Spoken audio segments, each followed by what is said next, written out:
예, 143페이지부터 보도록 하겠습니다. 143페이지. 나오는 이제 7.5를 보면 동음 충돌 회피라고 나오죠. 그러니까 같은 음을 충돌하는 걸 회피한다는 소리죠. 회피. 그래서 여기 이제 보면 밑에 돈 이렇게 해서 원 없이 써봤다. 이렇게 돈을 길게 썼고요. 그다음에 이제 강도와 집주인의 대화에서 죽을 준비해라. 그러니까 죽을 준비해라. 이렇게 이제 강도는 이야기를 했는데 이제 집주인은 우리 집에 밥밖에 없는데요. 그러니까 죽는다는 게 다이잖아요. 근데 여기서는 이 죽을 숲으로 생각을 한 거예요. 이 집주인이. 그런 이야기가 되고요. 그 다음에 넘어가서 6은 144페이지에 글자를 쓰다와 돈을 쓰다에 사용된 쓰다가 동음이어인 것을 활용한 것이다. 이렇게 나왔죠. 글자를 쓰다, 돈을 쓰다. 그렇죠? 그런 의미로 쓰는 겁니다. 그런 의미로. 그 다음에 7은 죽다에서 온 죽을과 죽에서 온 죽을이 동음이어다. 그래서 144쪽을 보시면, 자, 144쪽에 동음이어는 그 언어 유희, 그러니까 말장난이죠. 언어 유희. 그래서 활발히 사용되면서 언어 생활에 즐거움 제공하지만 불편하기도 하다. 방화 이러면 이게 이제 불을 놓는다는 의미의 방화, 불을 막는다는 방화가 있다는 거죠. 그래서 잘못하면 이게 헷갈린다는 거죠. 그다음에 예식장에서 예비 신부의 집에 전화를 걸어 신부님을 찾았더니 이 일을 오해한 신부의 집에서 그 성직자인 신부님이 없다고 답변했다는 거예요. 이런 이야기가 있죠. 우리 또 결혼식에 이제 사회를 이제 신부님이 보시는데 신부 입장하니까 이제 신부님이 그 입장을 했다는 뭐 그런 이야기도 있죠. 그렇다고 동음이어가 언어 생활의 144쪽에 항상 불편을 초래하는 건 아니다. 동음이어는 다른 단어들과 어울려 쓰이기 때문에 앞뒤 문맥으로 의미가 구분된다. 그렇지 않는다면 한 언어에 존재하는 많은 동음이어 지장이 초래될 것이다. 이렇게 나오고요.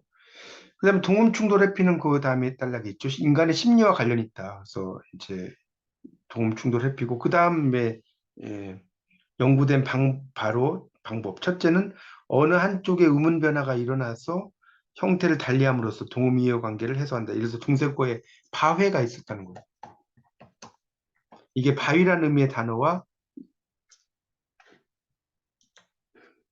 자 144쪽을 지금 보고 있습니다. 144쪽에 거기 그 언어 유희 그 네 번째 줄에 그래서 언어 유희 동음이어는 언어 유희 펀이라고 그래요. 펀.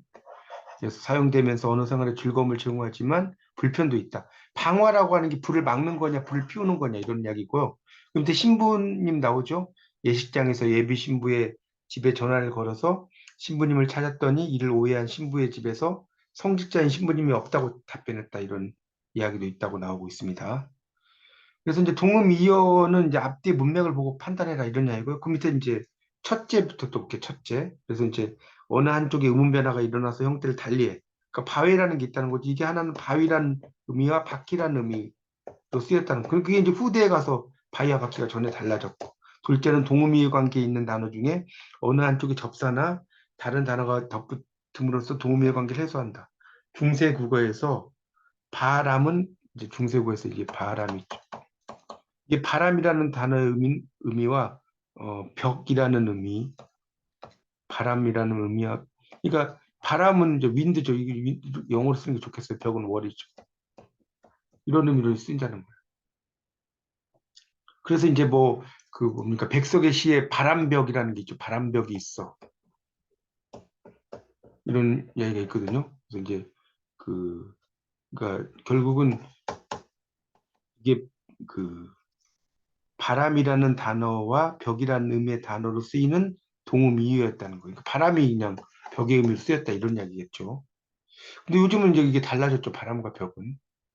그 다음에 셋째는 동음이 관계에 있는 단어 중에 어느 한쪽이 다른 단어로 대체된다는 거예요. 중세국어의 부채.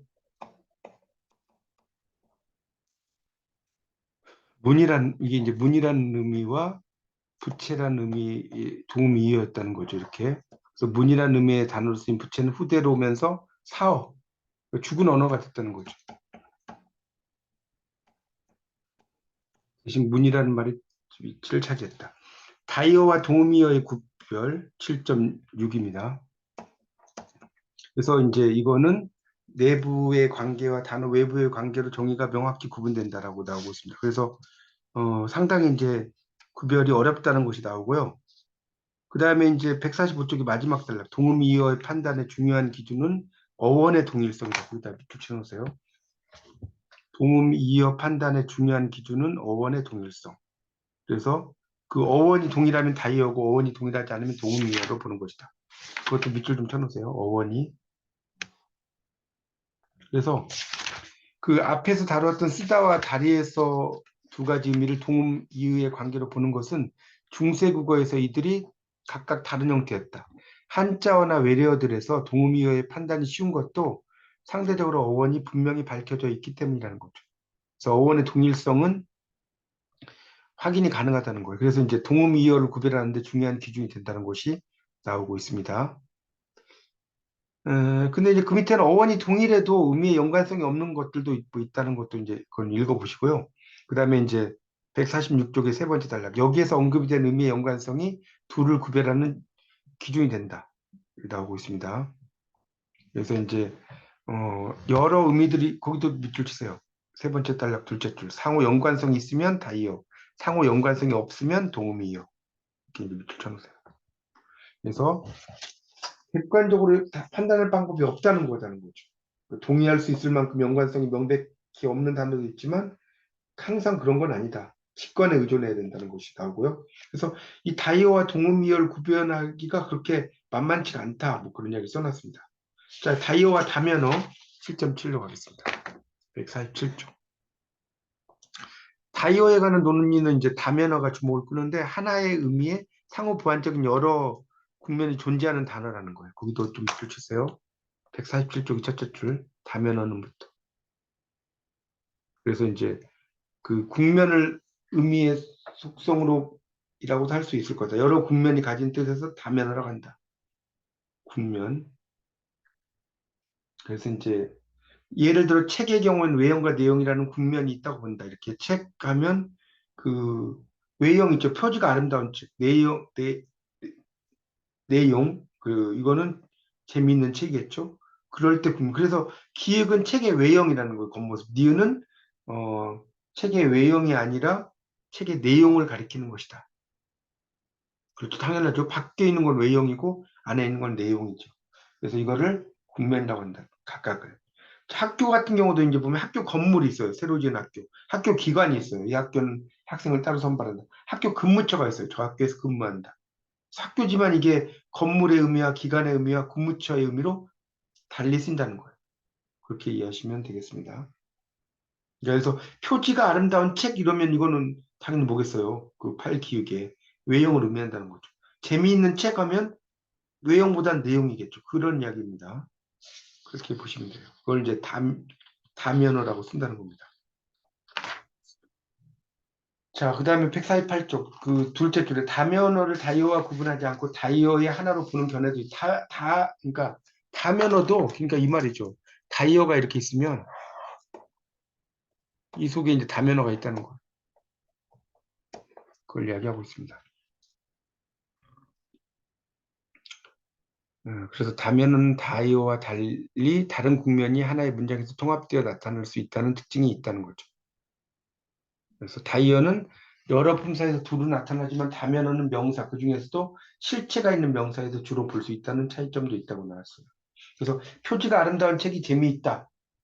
그다음에 새로 지은 학교에서 학생을 따로 선발한다. 그러니까 기억에서 표지가 아름다운 책이니까 외형이고요. 재미있다는 것은 책의 내용이죠. 그러니까 이럴 경우는 이제 외형이면서 동시에 내용을 나타내기도 한다는 거예요. 그 이야기죠. 표지가 아름다운 책이 재미있다는. 새로 지은 학교에서 학생을 선발한다. 이거는 그 새로 지은 학교에서 학교는 건물이잖아요. 학생을 선발한다는 건 기관이잖아요. 그러니까 학교가 건물이면서 동시에 기관일 수도 있다. 그런 이야기입니다. 근데 이에 비해 다이어는 별개의 의미로 쓰이기 때문에 하나의 문장에 둘의 이상의 의미를 동시에 가리킨 단어가 오는 게 제약된다. 자, 거기도 붙여 좀 쳐놓으세요. 이에 비해 다음에 다이어는 거기서부터 별개의 의미로 쓰이기에 하나의 문장에 둘 이상의 의미를 그 가리키는 게 그래서 반지를 낀 손, 손에 다 동그라미 쳐놓으세요. 장사꾼의 손, 반지를 낀 손. 그러니까 반지를 낀 손 따로 장사꾼의 손에 노래나 따른데 반지를 낀 손에 노래나다는 말이 안 된다는 거예요. 말이 안 되죠. 그래서 기역에서 손은 손가락, 니은의 손, 장사꾼의 손 수완이 있죠, 꽤. 그렇죠. 그러니까 이 두 가지를 쓰기가 힘들다. 149쪽. 다이어에서의 반의 관계라고 나옵니다. 반의 관계. 이거는 이제 보면 의미가 반대되는 거죠. 그러니까 여기 보면 149쪽에 12번. 값없다 이랬어요. 값없다. 그러니까 값없다가 물건 따위가 흔해서 가치가 없다는 뜻도 있고요. 가치가 높다는 뜻도 있어요. 반대잖아요. 앞은 이미 지나간 시간도 되고 올 시간도 돼. 설사에는 설사를 먹게 하는 약도 되고 설사가 나게 하는 약도 돼. 빚쟁이는 남에게 돈을 빌려준 사람을 낮잡아서 빚쟁이, 빚을 진 사람도 된다는 거죠. 그래서 이게 그 다 반대 의미를 가지고도 있다는 거예요. 설사약이 먹게 하는 거하고 나게 하는 다르잖아요. 이미 지나간 시간과 올 시간도 반대죠. 그런 이야기를 써는 겁니다. 그래서 반의관계 예라는 것도 알 수가 있겠고요. 자, 150쪽에 그래서 이제 마지막 단락에 모순어로 인해서 언어 생활에서 오해가 생긴다. 설사의 경우 약사가 약을 잘못 이해해서 약을 반대로 내주면 위험이 오죠. 설사약이라는 거 애매하잖아요. 그러니까 설사를 먹게 하는 약인지 설사가 나게 하는 약인지. 그래서 이제 그럴 때는 이제 지사제와 지사. 이 지사제가 이제 뭡니까? 하제라고 이제 나왔는데 이건 좀 설명 좀 드릴게요. 이 지사제가 거기 그 149쪽에 디귿번에 1번 설사를 먹게 하는 약이라는 뜻이에요. 그 다음에 하제가 나온다는 거니까 여기 설사를 나게 하는 약이죠. 디귿의 2가 되겠죠. 자, 문제를 한번 풀어보겠습니다. 문제가 1번부터 4번 넘겨보세요. 여러분 교재 152쪽입니다. 그게 이제 1번부터 4번을 보겠습니다. 자, 넘겨보세요. 자, 넘겨보시면 이 쓰다의 예 중에서 다른 예들과 의미 연관성이 멀어 동의의 관계에 있는 것을 판단되는 그 예를 고르시오. 수염을 깎는데 전기 면도기를 쓴다. 회사에서 경험자를 쓰기로 했다. 며칠 알았더니 입이 써서 아르바이트에 시간을 많이 써서 이거 보면 1, 2, 4는 사용한다는 의미잖아요. 전기 면도기를 사용해. 그다음에 경험자를 사용해, 이용해. 그렇죠. 그러니까 1번에 나오는 1번 유스, 2번도 유스, 4번도 유스 쓰는 거니까. 근데 3번 같은 경우는 입맛이 쓰다 비터잖아요. 비터. 3번은 입맛이 쓴다는 의미잖아요. 3번이 답이 되겠죠. 같은 동류항이니까 이걸 동류항으로 볼 수 있잖아요. 동류항이 아니라는 거. 2번에서는 성격이 다른 거. 학문, 학문. 이렇게 나왔는데 세 개는 표기는 다르지만 발음이 같아요. 그렇죠? 그러니까 본원적 동의, 하나는 현상적 동의어다. 그러니까 학문 발음이 같죠. 반드시 발음이 같죠. 걸음 발음이 같죠. 입.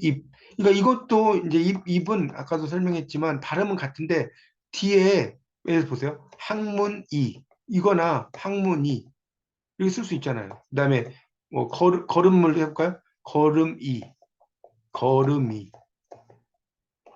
뭐 걸음을 준다 할 때. 근데 입은 입 이해할 때는 입인데 발음이 여기 입 그렇게 써놓으세요. 아까 다 했어요 이거. 입피로 발음된다고 했잖아요. 답은 3번. 입이라고 할 때는 입피로 발음되는 거니까 이거는 그 의미 자체가 좀 달라진다고. 이건 142쪽을 펴보세요. 142쪽에 그 마지막 단락에 그 나와요. 입할 때 입이 거기 그 밑에서 한 여섯째 줄 정도 나오죠? 입은 입히로 발음된다 이런 거 나오니까 보시면 되겠고요. 자, 다른 언어로도 차용되면서 동음이어가 된 것이 아닌 것. 다리가 아프니 쉬었다 가자. 두섬살 있는 다리. 그러니까 일만 고유어와 고유어로 이루어진 동음이어죠. 왜냐면 우리 그 뭡니까? 왼쪽에 다리는 신체잖아요. 고유어. 오른쪽에 두섬을 잇는 다리도 고유어. 그러니까 이건 차용은 빌려 쓰는 거라고 했잖아요. 그러니까 1번이 답이네요. 기타 2번은 보세요. 3번에 2번은 기타는 이거죠. 아까 설명했죠. 근데 기타를 치는 건 이 기타잖아요. 기타. 그다음에 맑은 시내 이건 시냇물을 가리킨다고 그랬죠. 서울 시내는 시 안쪽. 시의 내잖아요. 시내. 4번은 코트. 이렇게 영어로 써놓으세요. 코트. 이렇게 써야지 이해가 쉬워요. 다 이거 보세요. 이거 기타 한자, 영어, 한자, 그 다음에 또 뭡니까? 영어, 영어. 이렇게. 물론 시내는 고유어긴 하지만 어쨌든 그런 것이 없잖아요. 1번은 아무것도 없다는 거. 다리는 다 둘 다 뭐다? 고유어다. 그런 의미로 쓴 거니까 1번이라는 거고요.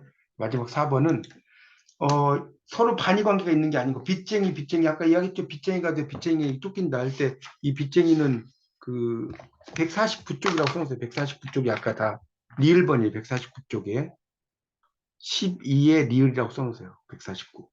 설사약을 먹고 이것도 아까 했죠. 149쪽에 12에 디귿. 149쪽에 12에 디귿. 그 다음에 값없는 물건은 149쪽에 12에 기역. 그렇죠? 이번에 실패를 경험으로 앞으로는 앞을 미리 내다보고. 그러니까 물론 이 앞이 이미 지나간 시간도 있지만 이 두 개의 앞은 미래를 가리키는 거잖아요. 앞으로는 앞을 미리 내다본다는 거니까 이 3번은 이 퓨처 미래.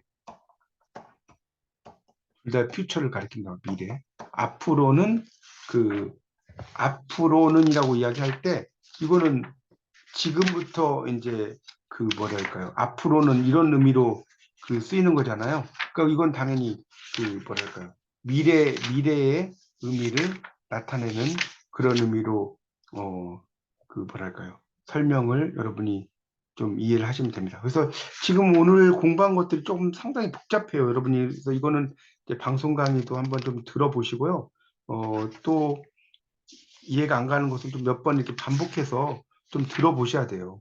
제가 이렇게 설명을 드리긴 하지만 이게 여기서 이제 잘 이해가 또 안 갈 부분이 있을 거거든요. 그러면 그거를 좀 뭐랄까 보면서 그 어떤 것인지를 여러분이 좀 잘 이해하시고 그 맥락들을 잘 따져가서 그, 그 뭐랄까요 의미 파악을 하는 것이 아주 좋다. 그런 말씀을 드리고 싶습니다.